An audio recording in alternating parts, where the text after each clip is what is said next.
नमस्कार, hello doctor में आपका स्वागत है। आपके साथ मैं हूं ज्योति मिश्रा। आज की भागदौड़ भरी जिंदगी में एक दिल ही है जिस पर सबसे अधिक बोझ पड़ता है। दुनिया में हर साल होने वाले 29% मौतों की एक प्रमुख वजह है दिल की बीमारियां और हार्ट अटैक। इस बीमारी से हर साल 1,71,00,000 से ज्यादा लोगों की मौत हो जाती है।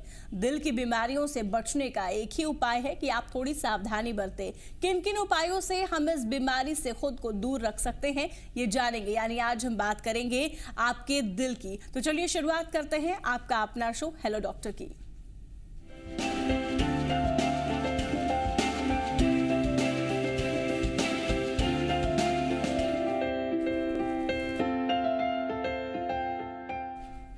आधुनिक दौर में दिल की बीमारी का खतरा बढ़ता ही जा रहा है। पूरी दुनिया में हृदय रोग एक गंभीर बीमारी के तौर पर उभरा है। बुढ़ापे की बीमारी माना जाने वाला ये रोग अब नौजवानों को भी अपनी चपेट में ले रहा है। आखिर क्यों होता है ये दिल की बीमारी?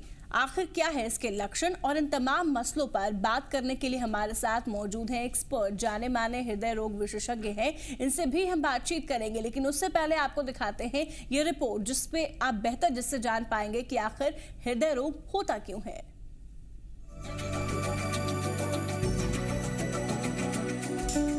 आधुनिक दौर में तेजी से बढ़ रहा है दिल की बीमारी का खतरा। पूरी दुनिया में हृदय रोग एक गंभीर बीमारी के तौर पर उभरा है। बुढ़ापे की बीमारी माने जाने वाला ये रोग अब नौजवानों को भी अपनी चपेट में ले रहा है।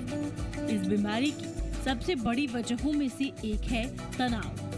भागदौड़ वाली जीवन शैली से लोगों का तनाव कुछ ज्यादा ही बढ़ गया है। दरअसल हमारे दिल को लगातार काम करने के लिए ऑक्सीजन की जरूरत होती है, जो उसे दिल तक पहुंचाने वाली नलिकाओं से मिलता है। दिल एक बार में 72 बार धड़कता है और इसके लिए उसे करीब 250 मिलीलीटर खून की जरूरत पड़ती है। जब दिल तक खून पहुंचाने वाली नलिकाओं में फैट जमा हो जाता है तो दिल तक खून की सप्लाई कम हो जाती है। फैट की इसी परत को ब्लॉकेज कहते हैं। आमतौर पर मरीजों की नलिकाओं में 80% से ज्यादा ब्लॉकेज होने पर ही पता लग पाता है। किसको खतरा ज्यादा? परिवार में दिल की बीमारी की हिस्ट्री होने से ब्लॉकेज की आशंका बढ़ जाती है। खान पान ठीक न होना, व्यस्तता और टेंशन, स्मोकिंग, एक्सरसाइज ना करना जैसे फैक्टर बीमारी की आशंका 15 से 20% बढ़ा देते हैं। बीमारी की कैसे करें पहचान? छाती के बाएं हिस्से में दर्द या भारीपन हो तो एंजाइना यानी दिल को पूरा साफ खून ना मिलने की आशंका हो सकती है। ये तकलीफ चलते हुए या काम करते हुए ज्यादा होती है। कभी कभी छाती से हाथ की ओर भी तकलीफ जा सकती है। कुछ मामलों में सांस फूलना भी एंजाइना का लक्षण हो सकता है। लक्षण के बाद क्या करें? एंजाइना होने पर सबसे पहले ईसीजी कराएं। ईसीजी दिल की सिर्फ उसी वक्त की स्थिति की जानकारी देता है, इसलिए चलते हुए ईसीजी यानी टीएमटी किया जाता है। जरूरत पड़ने पर इको कार्डियोग्राम भी किया जाता है, जिसमें दिल के सही साइज, वॉल्व्स की खराबी और दिल की पंपिंग कैपेसिटी के बारे में सही जानकारी मिलती है। सेहतमंद आदमी के दिल की पंपिंग पावर 60% होनी चाहिए, लेकिन माइनर अटैक के बाद ये 55% और मेजर अटैक के बाद सिर्फ 30% रह जाती है। ईसीजी और इकोकार्डियोग्राम टेस्ट से कोरोनरी ब्लॉकेज के बारे में जानकारी नहीं मिल पाती है। कोरोनरी ब्लॉकेज के लिए एंजियोग्राफी, थैलियम जांच और सीएम लिपिड प्रोफाइल जैसे टेस्ट किए जाते हैं। ब्लॉकेज की मुख्य वजहें: कोरोनरी ब्लॉकेज होता है high cholesterol, high BP, diabetes, मोटापा, टेंशन, स्मोकिंग, शराब पीने और एक्सरसाइज की कमी और फाइबर की कमी से। वैसे तो हार्ट अटैक कभी भी हो सकता है, लेकिन ज्यादातर सुबह के वक्त फैट वाला खाना पेट भर खाने, अचानक तेज गुस्सा आने, बहुत दुखी होने, भारी सदमे या तनाव की स्थिति में होता है। हार्ट अटैक के दौरान दिल की मांसपेशियों के एक हिस्से को खून की सप्लाई पूरी तरह से रुक जाती है। इससे दिल की मांसपेशियों को खून और ऑक्सीजन नहीं मिलता और दिल की धड़कन रुक जाती है। भागती दौड़ती जिंदगी में लोगों को स्वास्थ्य पर ध्यान देने का मौका नहीं मिलता। जिसका खामियाजा चुकाना पड़ता है दिल को। इस बीमारी से पूरी तरह बचना तो मुश्किल है, लेकिन जहां तक संभव हो इससे दूरी बनाए रखें। ऐसे में जरूरी है कि हम अपने दिल की आवाज सुनें और दिल को दुरुस्त रखने के लिए जरूरी तरीके अपनाएं। ब्यूरो रिपोर्ट, जी मीडिया। तो वैसे देखें तो 75% लोग जो हैं उनको हार्ट की बीमारी होती है, किसी न किसी हार्ट की बीमारी से वो ग्रसित होते हैं। इसी मसले पे आज हम बात करेंगे कि बचाव क्या हो सकते हैं, लक्षण क्या है और कैसे आप हार्ट की बीमारियों से खुद को बचा सकते हैं। और इसके लिए हमारे साथ खास मेहमान स्टूडियो में मौजूद हैं, उनसे बात करेंगे। Doctor A K. झा हैं, हृदय रोग विशेषज्ञ हैं। डॉक्टर साहब, बहुत बहुत स्वागत है आपका। शुरुआत करेंगे डॉक्टर साहब, लेकिन सबसे पहले यही जानेंगे कि ये हार्ट की बीमारियां होती क्या क्या हैं, क्योंकि कितने सारे 3-4 फॉर्म्स बताए जाते हैं इसके, वो जानना चाहेंगे आपसे। सही पूछा आपने। हार्ट की बीमारी उम्र अनुसार से परिलक्षित होता है। छोटे बच्चे में जन्मजात हृदय रोग के साथ प्रकट होता है। उससे ज़्यादा उम्र वाले बच्चे में, जिनका उम्र 5 से 15 वर्ष के बीच रहता है, वो आपको रोमैटिक हृदय रोग, जिसको गठिया हृदय रोग कहते हैं, गठिया जनित हृदय रोग, उससे पीड़ित हो सकता है। और नवयुवकों में खास करके जो है नई आबादी वाले लोग हैं, उनमें जो है ब्लड प्रेशर से, और अधेड़ उम्र के लोगों में इसके मियोकार्डियल एंजाइना जिसे बोलते हैं, या हृदय आघात, उससे ग्रसित हो सकते हैं। महिलाओं का एक अलग ही ग्रुप है। महिलाओं में खास करके जो है, जो निम्न आय वर्ग की महिलाएं होती हैं, उनमें कमजोर हृदय की मांसपेशियां होकर के कार्डियोमायोपैथी नामक रोग हो सकता है। तो ये उम्र और आय वर्ग पर भी प्रायः निर्भर करता है, किस उम्र और आय वर्ग से हैं। लेकिन डॉक्टर, अगर अभी की बात करें तो नौजवानों को भी ये बीमारी हो रही है। एक वक्त ऐसा था जब ज़्यादा एज में ही लोगों को हार्ट डिजीज़ हुआ करती थी, लेकिन आज छोटे बच्चे भी हार्ट डिजीज़ के शिकार हो जा रहे हैं। इसका मुख्य कारण ये है, छोटे बच्चे ने, नवयुवकों में जो है खास करके, जब से जो है लाइफ स्टाइल चेंज हुआ है, जीवन शैली में परिवर्तन हुई है, तो उनमें जो है हृदय रोग जो है अब कम उम्र में देखा जाने लगा है। खास करके जो है 20 वर्ष, 22 वर्ष, 25 वर्ष की उम्र में ही जो है एंजाइना के लक्षण कभी कभी आ जाते हैं। इसका मुख्य कारण है बस सिर्फ एक है, जीवन शैली। जीवन शैली में जो है बदलाव हमारे देश में, खास करके जो है मेट्रो सिटीज में, या जो धनाढ्य वर्ग के ग्रुप वाले लोग हैं उसमें, ठीक है, यानी कि लाइफस्टाइल में जो चेंजेस आ रहे हैं, यही एक बड़ी वजह है कि जो हमारे नवयुवक हैं, जो नौजवान हैं, और जो बुढ़ापे वाली जो पीढ़ी है, उसमें भी इस तरह की समस्या देखने को मिल रही है। हार्ट डिजीज के लगातार केसेस सामने आ रहे हैं। हमारे साथ एक दर्शक जुड़ गए हैं दिल्ली से, धनंजय, उनसे बात करते हैं। स्वागत है आपका हेलो डॉक्टर में, रखिए अपनी बात। हाँ जी मैडम, मेरा नाम धनंजय है और मैं बिहार का से बिलोंग करता हूँ, दिल्ली में रहता हूँ तकरीबन 25 साल से। मैडम, मुझे तकरीबन 1999 में मुझे ब्लड प्रेशर का प्रॉब्लम आया था, और ब्लड प्रेशर की वजह से जो है मेरा जो है बाएं साइड में सीने में दर्द होता है और घबराहट होती है। जैसे जीना पे चढ़ता हूँ तो सांस फूलने लगती है, और खाना भी खाता हूँ तो सांस फूलने लगती है। ठीक है डॉक्टर साहब, 16 वर्षों से आपको ब्लड प्रेशर की शिकायत है, 99 ईस्वी से, उम्र भी उस तरह का है, और कोई चेकअप आप प्रायः नहीं करवाया है। तो चेकअप इसमें बहुत ज़रूरी होता है। यदि ब्लड प्रेशर का तो सामान्य चेकअप होता है, किसी के पास जाकर के यदि कि 2-3 बार आप ब्लड प्रेशर अपना चेक करवाइए। और वयस्क हैं यदि, और आपका ब्लड प्रेशर यदि 140/90 से ऊपर रह रहा है, तो निश्चित आपको ब्लड प्रेशर का शिकायत है। और ब्लड प्रेशर ला इलाज छोड़ने से, बिना इलाज छोड़ने से गंभीर समस्या उत्पन्न कर सकती है, जैसे कि आपके आँखों को खराब कर सकता है, कभी कभी ब्रेन हेमरेज करवाता है, कभी कभी हार्ट अटैक करवाता है, एंजाइना तो होता ही है जैसा आप बोल रहे हैं, जो दर्द होता है। तो इसे अविलंब जो है इसका जाँच, इसका और भी उचित जाँच आवश्यक होता है, इलाज आवश्यक होता है। और भी जाँच में जैसे कि खून का जांच होता है, जिसमें लिपिड प्रोफाइल है, थायराइड का जांच है, ब्लड शुगर का जांच है, यूरिक एसिड का जांच है। इसके अलावा बहुत सारे टेस्ट है जो कि ज़रूरी होता है ब्लड प्रेशर के। उसके साथ साथ यूरिन का टेस्ट जो है, पेशाब की जांच भी ज़रूरी होती है, उसमें एल्बुमिन तो नहीं आ रहा है।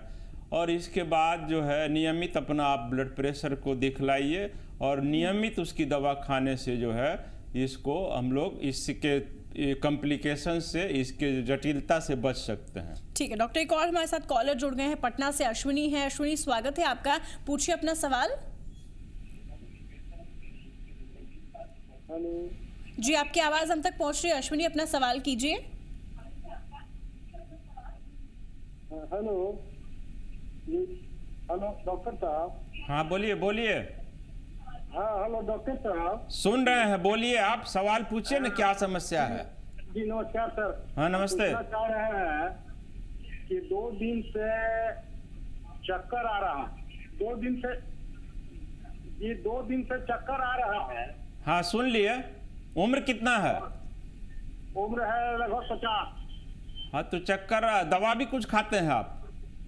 दवा तो हल्का सा बीपी का खाते हैं, पेन। तो बस ठीक है। ब्लड प्रेशर बहुत ज़्यादा होने से या बहुत कम हो जाने से, या ब्लड प्रेशर की कुछ दवाइयाँ हैं जिसका कि दुष्प्रभाव होने से, साइड इफेक्ट होने से कभी कभी चक्कर आने की संभावना रहती है। इसके अलावा जो है सर्वाइकल स्पॉन्डिलोसिस होता है, एक गर्दन की हड्डियों का जो है वो रोग होता है, जिसमें गर्दन की हड्डियां जो है एक दूसरे से जुड़ जाती हैं और उससे निकलने वाले नस को दबने से चक्कर महसूस होता है। तो आप अपना ब्लड प्रेशर जांच करवा लीजिए, ब्लड शुगर भी जांच कराइए। यदि ब्लड शुगर के मरीज हैं और ब्लड शुगर की दवा खाते रहते हैं तो ब्लड शुगर कम होने से भी इस तरह की समस्या आती है। और गर्दन का एक्सरे करवाने से आपको स्पॉन्डिलाइटिस का पता चल जाता है। कभी कभी बहुत ज़्यादा चिंतित रहने से, तनाव में रहने से भी ये बात हो सकती है। तो ये जांच उपरांत आपको पता चल जाएगा, इससे कोई घबराने की कोई ऐसी बात नहीं है। ठीक है, यहाँ वक्त चला एक छोटा सा ब्रेक का, लेकिन आप हमें फोन कर सकते हैं। हेलो डॉक्टर में लगातार अपने नंबर्स हम टीवी स्क्रीन पर फ्लैश कर रहे हैं, आप हमें फोन कीजिए। और अगर हार्ट से जुड़ी कोई भी जानकारी आपको चाहिए तो वो हमारे साथ डॉक्टर साहब जुड़े हुए हैं, वो आपको देंगे। लेकिन फिलहाल यहाँ एक छोटा सा ब्रेक।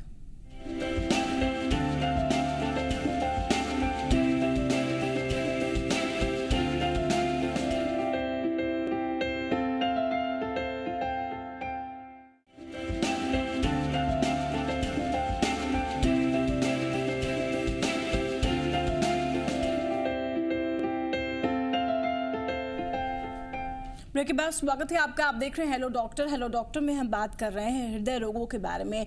एंजाइना एक ऐसा टर्म है जिसको लेकर थोड़ा बहुत कंफ्यूजन लोगों में रहता है। तो आखिर ये एंजाइना है क्या और इसके लक्षण क्या पहले से समझे जा सकते हैं, ये डॉक्टर साहब से जानते हैं। डॉक्टर साहब आप बताइए कि एंजाइना को लेकर थोड़ा बहुत कंफ्यूजन लोगों के मन में रहता है। एंजाइना एग्जैक्टली है क्या, इसको अगर आम भाषा में हम समझे तो कैसे समझ सकते हैं?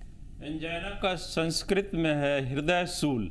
शूल मतलब होता है दर्द। यदि हृदय के पास आपको जो है दर्द महसूस हो रहा है तो हो सकता है ये एंजाइना हो। जबकि चेस्ट में दर्द जो है बहुत सारे कारण से हो सकता है, जिसका कि करीब करीब 50 कारण है, जिसमें मुख्य है आपको यदि फेफड़े में कोई आपको परेशानी हो रही है, फेफड़े की झिल्ली में कुछ परेशानी हो रही है, बीमारी हो रही है, उससे भी दर्द हो सकता है। मांसपेशियों में कुछ बीमारी है, चेस्ट के मांसपेशियों में, तो उससे दर्द हो सकता है। कोई इन्फेक्शन लगा है उस नस में, यदि उससे हो सकता है।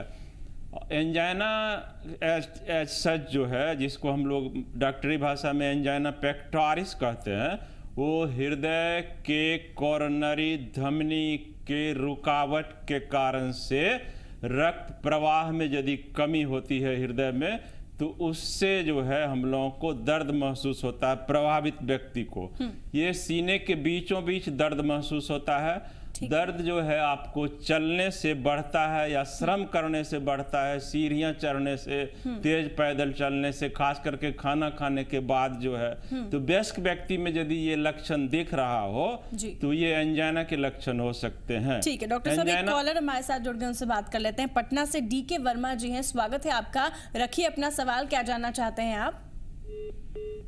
ठीक है, संपर्क टूट गया है हमारा।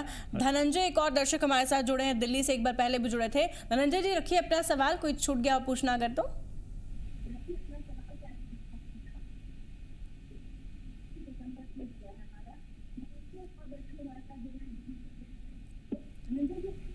ठीक है, चलिए बहुत शुक्रिया हमारे साथ जुड़ने के लिए। जितने भी कॉलर्स हमारे साथ जुड़े हैं उनसे एक रिक्वेस्ट है कि अपने टीवी का वॉल्यूम आप कम रखें ताकि आपको हम ठीक तरीके से सुन पाए जब भी आप हमसे सवाल करें। डॉक्टर साहब आपके पास वापस आना चाहेंगे। तो एंजाइना को लेकर ये एक ऐसा टर्म है जिसको लेकर बहुत डर जाते हैं लोग, तो क्या डरने की जरूरत है? क्या एंजाइना का मतलब हार्ट अटैक ही है या हार्ट की कोई बड़ी बीमारी समझे?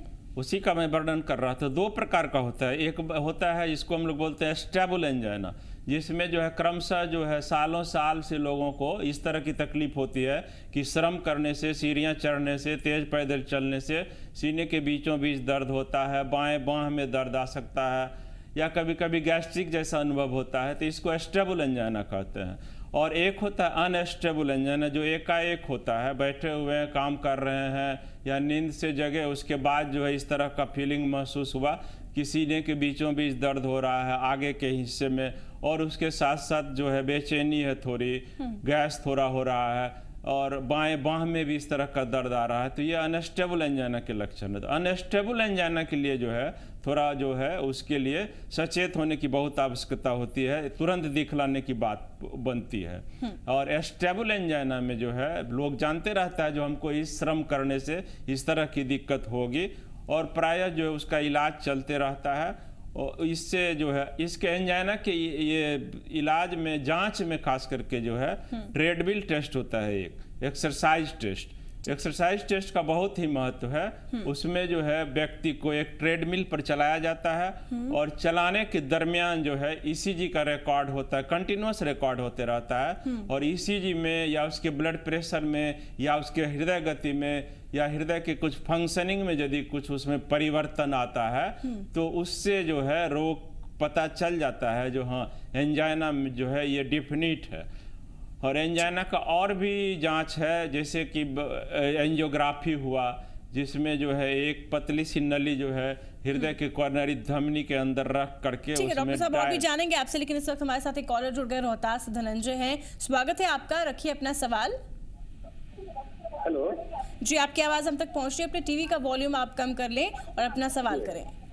जी, मेरा नाम धनंजय कुमार है। हम जब पैदल चलते हैं, जब हम पैदल चलते हैं या स्टेशन पर हम ट्रेन पकड़ने के लिए जाते हैं, तो हमारा छाती में जो है हम बहुत तकलीफ होती है हमको। उम्र कितना है? मेरा उम्र 45 साल है। हाँ, तो इस उम्र में जो है जिस तरह की बात आप कह रहे हैं उसमें दिखलाना बहुत जरूरी होता है। हो सकता है टर्म जुड़ा हुआ है, जो हो आपको जो है एंजाइना का लक्षण हो। ब्लड प्रेशर आपका कितना है वो भी देखना जरूरी होता है, ब्लड शुगर क्या है आपका उसको भी देखना जरूरी होता है। लेकिन यदि इस तरह की लक्षण है तो आप अवश्य अपना जांच करवा लीजिए, क्योंकि करीब करीब जो है ये 25% एंजाइना के केस जो है एकाएक हार्ट अटैक में परिवर्तित होते हैं, जबकि स्थिति भयावह होने लगती है, मरीज को काफ़ी परेशानी होती है। इसीलिए इसका जांच जो है जैसा मैंने अभी बतलाया वो सब आप जरूर से जरूर करवा लीजिए। ठीक है, तो यहाँ पर हम बात कर रहे हैं कि किस तरह से हार्ट डिजीजेस से आप बच सकते हैं, हृदय रोगों से कैसे बचा जा सकता है। लगातार आप भी हमें फ़ोन कर सकते हैं और अपनी जो बातें हैं वो जान सकते हैं, डॉक्टर साहब से सवाल कर सकते हैं। एक और हमारे साथ दर्शक जुड़ गए, उनसे बात कर लेते हैं। गौरी शंकर हैं, बहुत बहुत स्वागत है आपका, रखिए अपना सवाल, क्या जानना चाहते हैं आप? जी नमस्ते डॉक्टर साहब। नमस्ते। नमस्ते डॉक्टर साहब, मेरा हार्ट इनलार्ज है। 2010 में मेरा हार्ट इनलार्ज हो गया था। उम्र कितना है? मेरी आयु इस समय 56 है। ठीक 56 साल है। हाँ बोलिए, आगे क्या बोलना है? मुझे जो दवा खाने को मिली है वो कार का 6.25 और मोनिट SR30 और एनी फ्रूट 40, ये सभी दवाइयां मैं खा रहा हूँ। मुझे परेशानी होती है कि कॉन्स्टिपेशन ज्यादा होता है, और जब मैं चलता हूँ सीढ़ी पे तो मुझे हपनी होती है। तो हार्ट इनलार्जमेंट का जो है कारण क्या था वो आपको जान लेना चाहिए। खास करके जो है हार्ट की मांसपेशियां जब कमज़ोर हो जाती है, जिसको हम लोग कार्डियोमायोपैथी कहते हैं, या फिर कभी कभी जो है साइलेंट हार्ट अटैक के बाद जो है मांसपेशियां कमज़ोर होती है, जिसको हम लोग इस्केमिक कार्डियोमायोपैथी कहते हैं, या फिर भारतवर्ष में और बिहार जैसे गरीब प्रदेश में हृदय के वाल्व की खराबी, जिसको रोमैटिक हार्ट डिजीज कहते हैं, उसमें भी हार्ट का साइज बड़ा होता है। तो ये सब जो है किस कारण से आपका वो जान लेना जरूरी होता है। तो कब्जियत जो है कोई ज़रूरी नहीं है दवा के वजह से ही हो, बहुत सारे कारण होते हैं। आपको जो है खास करके थायराइड की जांच अपनी करवा लेनी चाहिए, और कुछ दवाओं का जो है फेरबदल करके अपने चिकित्सक से मिलिए। और उसको सीढ़ियाँ चढ़ने से सांस की दिक्कत होती है तो हो सकता है आपकी दवा का खुराक और बढ़ाना पड़े। और नए नए तरह के इजाद और इलाज जो है अभी संभव हैं। नए इलाज में जो है यदि आपको जो है हृदय का इनलार्ज है और उसके साथ साथ लेफ्ट बंडल ब्रांच ब्लॉक भी है हार्ट में, तो मशीन लगाई जाती है जिसको बोला जाता है पेस मेकर, एक तरह का नया तरह का पेस मेकर है। उसके लगने से जो है बहुत ही वह स्थिति बहुत ही सुधर जाती है। जी ठीक है डॉक्टर साहब, यहाँ वक्त तो चला एक छोटे से ब्रेक का, लेकिन अगर आपके भी कोई सवाल है तो आप हेलो डॉक्टर में हमसे जुड़ सकते हैं, अपने सवाल हम तक रख सकते हैं और आपके सवालों के जवाब देंगे। यहाँ पे डॉक्टर साहब हैं। ब्रेक के बाद जब वापस लौट कर आएंगे तो बात करेंगे कि कैसे आप बच सकते हैं हृदय रोग से और क्या खान पान होना चाहिए आपका। एक छोटा सा ब्रेक फौरन लौटते हैं।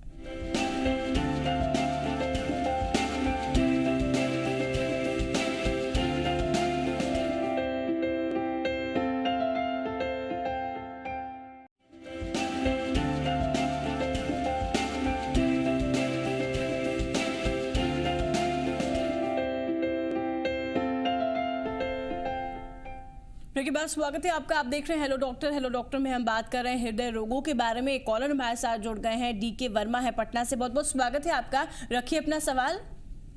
हमारा एज तो 83 हो गया है ना, लेकिन 97 में हमारा TMT निगेटिव आया था। डॉक्टर अग्रवाल जो है सो किए थे।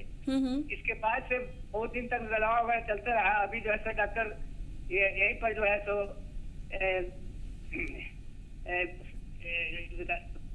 सिन्हा है, वो जो है हमको दे रहे हैं ग्लूकोविट से, और ये क्या कहा जाता है प्रोलेमेट एक्सेल 12.5, और शाम को देते हैं क्रीवास्ट और टिल्मा 20। हमको ये है हेलो ठीक है हाँ, हमको जो है तो थोड़ा गैस की बीमारी रहती है और नींद नहीं आती है रात। देखिए 83 वर्ष की उम्र में जो है नींद का जो है समस्या प्राय जो है 10 में से 9 लोगों को रहता है। उम्र बढ़ने के साथ साथ जो है नींद का जो है आवर्स जो है घंटा जो है वो कम होता जाता है। प्राय लोग जो है इस उम्र में दिन में भी सोने लगते हैं, तो दिन में सो जाने पर नींद तो कम होती है। नींद के कमी से इसको जो आप दवाइयाँ खा रहे हैं, जिस समस्या का आपने वर्णन किया उसको कोई संबंध नहीं है। दवाई आप जारी रखिए। 83 ईयर में फिर TMT नहीं होता है। हाँ, यदि आपको ये जानना है जो हमको किस स्थिति में मेरी बीमारी है, तो सिर्फ और सिर्फ एंजियोग्राफी से पता चल सकता है। ठीक है डॉक्टर साहब, एक और कॉलर हमारे साथ है, MD वसीम है। बहुत बहुत स्वागत है आपका, रखिए अपना सवाल। हेलो जी, आपकी आवाज हम तक पहुंच रही, सवाल कीजिए अपना। हाँ, हम देखिए हमारा नाम मोहम्मद वसीम है। हाँ, हम अभी पारस में ऑपरेशन कराए, पटना पारस राजा बाजार में। हाँ, सुन रहे हैं। हाँ, बाईपास सर्जरी ऑपरेशन करवाए हैं हम। आगे बोलिए, समस्या बोलिए। हाँ, तो हमारा जो है ना, ये अभी भी लगता है कि कोई चीज रखा हुआ है सीना पे, छाती पे। कब हुआ ऑपरेशन? ये 2013 में हुआ है, 26 दिसंबर को। तो उसके बाद फिर जांच हुई आपकी?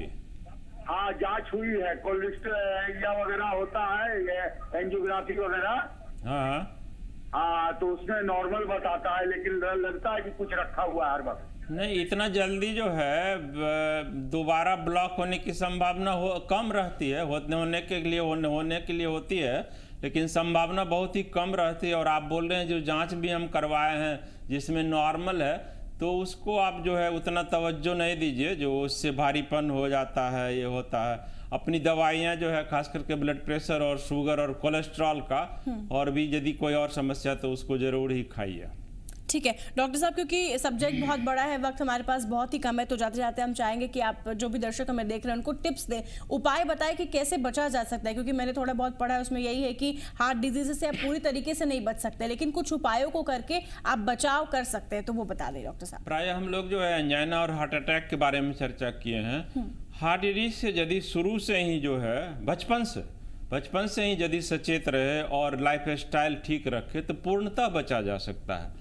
आजकल के जो है एक स्टडी हुआ दिल्ली में, जो है बचपन से ही 9 वर्ष से 11 वर्ष के बीच में ही कोलेस्ट्रॉल एबनॉर्मल होने लगता है, और उसी समय से जो है आपको हृदय की धमनियों में चर्बी जमा होने लग जाती है। और सिगरेट का सेवन, धूम्रपान का सेवन, तंबाकू का सेवन, फास्ट लाइफ स्टाइल, निष्क्रिय बैठे रहना, स्थूलकाय होना, मोटापा होना, इस सब से पूर्णतः बचने से जो है, और अपना चेकअप बीच बीच में करवाते रहिए। जो समय रहते जो है उस चीज़ को दुरुस्त किया जाए। यदि आपको ब्लड प्रेशर है उसको नॉर्मल रखिए, यदि ब्लड शुगर है उसको नॉर्मल रखिए, यदि कोलेस्ट्रॉल की एबनॉर्मलिटी है उसको अब नॉर्मल रहिए। और सबसे जरूरी बात है, यदि आपके फैमिली हिस्ट्री है, जिसको हेरिडिटरी कहते हैं, वंशानुगत कहते हैं, तो उससे यदि आप ग्रसित हैं, वंश में यदि है आपको, तो आप नियमित जांच 6 महीने पर अवश्य अपना करवाएं। बिल्कुल। तो स्वस्थ जीवन अगर आप जिएंगे, हेल्दी डाइट लेंगे, साथ ही साथ टेंशन से अगर दूर रहेंगे, तो आपका दिल भी उतना ही स्वस्थ रहेगा। इसके साथ ही हेलो डॉक्टर के सफर में आज के लिए इतना ही। डॉक्टर साहब बहुत बहुत शुक्रिया हमारे साथ जुड़ने के लिए। दीजिए इजाजत, नमस्कार।